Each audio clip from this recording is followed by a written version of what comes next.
নমস্কার বন্ধুরা, welcome to my channel SB explorer. তো বন্ধুরা, তোমরা সকলেই জানতে আজকে ইস্ট বেঙ্গলের সাথে উড়িষ্যা এফসির ম্যাচ ছিল, যে ম্যাচটা কিন্তু ইস্ট বেঙ্গল পরাজিত হলো। তো ম্যাচটা নিয়ে যদি কথা বলা যায়, তাহলে আজকে ইস্ট বেঙ্গলের প্লেইং 11 কি হতে চলেছে তোমাদেরকে সকালেই আলোচনা করেছিলাম। তো সেখানে তোমাদেরকে জানিয়ে দিয়েছিলাম সাউল ক্রেসপো, ডিয়ামান্টাগোস তারা কিন্তু অ্যাভেলেবেল থাকবেন না, সেইটাই কিন্তু হয়েছে।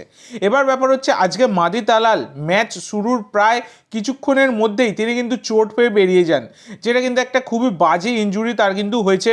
এবার যা সম্ভাবনা রয়েছে, মানে দেখে যা বোঝা যাচ্ছে এখনো অবধি তো কোনো কিছু মানে কনফার্ম করা হয়নি, তাহলেও কিন্তু বেশ কিছুদিন তাকে মাঠের বাইরে থাকতে হতে পারে বা অন্য কোনো খবরও আসতে পারে। তো দেখা যাক কী হয়, পরবর্তীকালে আপডেট পেলে তো তোমাদেরকে জানাবো।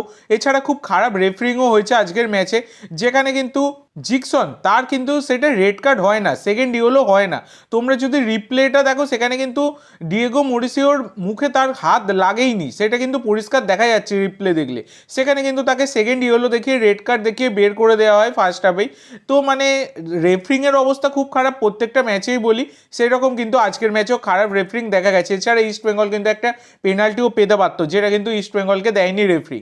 তো এই হচ্ছে ব্যাপার। তো যেখানে কিন্তু 10 জনে খেলে ইস্ট বেঙ্গল বেশ ভালো পারফরমেন্স দিয়েছে, কিন্তু মানে বিদেশি ছিল না প্রায় বলা যায়। ক্লেটন সিলভা এবং হিজাজি মাহের এই ছিল হচ্ছে বিদেশি। এছাড়া তাদেরকে নিয়ে কিন্তু দারুণ পারফরমেন্স দিয়েছে ইস্ট বেঙ্গল, সেটা বলাই যায়। যেখানে লালচুনুঙ্গা একটা গোল করে এগিয়ে দিলেও সেই গোলটা বেশিক্ষণ স্থায়িত্ব লাভ করেনি, 1 মিনিটের মধ্যেই গোল খেয়ে যায় ইস্ট বেঙ্গল, যেটা কিন্তু জেরি করে দেয়। তারপরে কিন্তু আবার হুগো বুমো একটা গোল করে দেয়। এইভাবে কিন্তু আজকে ইস্ট বেঙ্গল আজকের ম্যাচটা পরাজিত হয়। তো 10 জনে বেশ ভালো খেললেও সেটা কিন্তু ধরে রাখতে পারলো না ইস্ট বেঙ্গল, এই হচ্ছে ব্যাপার। তো অবশেষে উড়িষ্যার কাছে কিন্তু তারা পরাজিত হলো।